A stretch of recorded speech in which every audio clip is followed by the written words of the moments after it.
Hi friends, welcome to our channel random balls. Bigg Boss season 8 మరి కొద్ది రోజుల్లో ప్రారంభం కాబోతున్న విషయం అందరికీ తెలిసిందే. ఇక ఈ సీజన్లో పాల్గొనే మరికొంతమంది కంటెస్టెంట్స్ ఎవరో చూద్దాం. 16th కంటెస్టెంట్గా రోషన్ సుమన్ టీవీ యాంకర్. రోషన్ యూట్యూబ్లో సుమన్ టీవీ అని ఛానల్ పెట్టి యాంకర్గా చేసి చాలా పాపులర్ అయ్యాడు. సుమన్ టీవీ ఛానల్లోకి పెద్ద పెద్ద యాక్టర్స్ని పిలిచి ఇంటర్వ్యూ చేసి తన ఛానల్కి బజ్ని పెంచుకున్నాడు. పేదవాళ్లకి ఆర్థికంగా కూడా సహాయం చేసేవాడు. యూట్యూబ్లో మంచి క్రేజ్ ఉండటం వలన ఈసారి తీసుకోవాలని బిగ్ బాస్ ఆలోచిస్తుంది అని గుసగుసలు వినిపిస్తున్నాయి. 17th కంటెస్టెంట్గా singer Induvathi alias Mangli sister.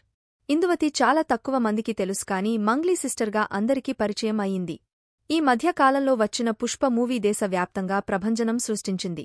ఈ మూవీలో ఊ అంటావా ఊహు అంటావా అనే సాంగ్ దేవిశ్రీ ప్రసాద్ ఇందువతితో పాడించాడు. ఈ సాంగ్తో ఇందువతి చాలా పాపులారిటీ సంపాదించింది. బిగ్ బాస్లో సింగర్ ఉండాలి కాబట్టి ఇందుమతిని తీసుకునే అవకాశం ఉంది. 18th contestant anchor Shyamala. Anchor Shyamala చాలా ఛానల్స్లో మా టీవీ, ఈటీవీ లాంటి పెద్ద పెద్ద ఛానల్స్లో యాంకర్గా పనిచేసింది. ఈ మధ్య కాలంలో ఆంధ్రప్రదేశ్లో జరిగిన ఎన్నికల్లో వైఎస్ఆర్సీపీ పార్టీకి ప్రచారం చేయడం వలన వార్తలలో నిలిచింది. శ్యామల వైఎస్ఆర్సీపీ పార్టీకి సపోర్ట్ చేయడం వలన సినీ ఇండస్ట్రీలో వ్యతిరేకత వచ్చింది.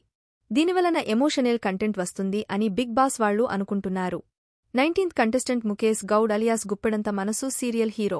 ముఖేశ్ గౌడ్ అంటే ఎవరికి తెలియదు కానీ రిషి అంటే సీరియల్స్ చూసేవాళ్ల అందరికీ తెలుసు.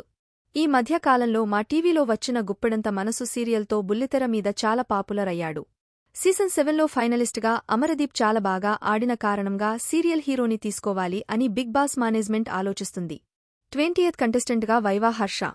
వైవా హర్ష ఒక అప్పుడు యూట్యూబ్ ఛానల్లో కామెడీ కంటెంట్ క్రియేట్ చేసి వీడియోస్ చేసేవాడు. ఆ వీడియోస్ వల్లన మంచి రీచ్ వచ్చింది. దానివలన మూవీస్లోకి వచ్చి తన టాలెంట్ని నిరూపించుకున్నాడు. మంచి మంచి మూవీస్లో యాక్టింగ్ చేశాడు. Colour photo, Sundaram master, month of Madhu ఇలాంటి చాలా మూవీస్లో యాక్టింగ్ చేశాడు. కామెడీ కంటెస్టెంట్ కావడం వలన బిగ్ బాస్లోకి వచ్చే అవకాశం ఉంది. ఇలాంటి మరిన్ని లేటెస్ట్ బిగ్ బాస్ న్యూస్ కోసం మా ఛానల్ని లైక్, సబ్స్క్రైబ్ చేసుకోండి. Thank you for watching.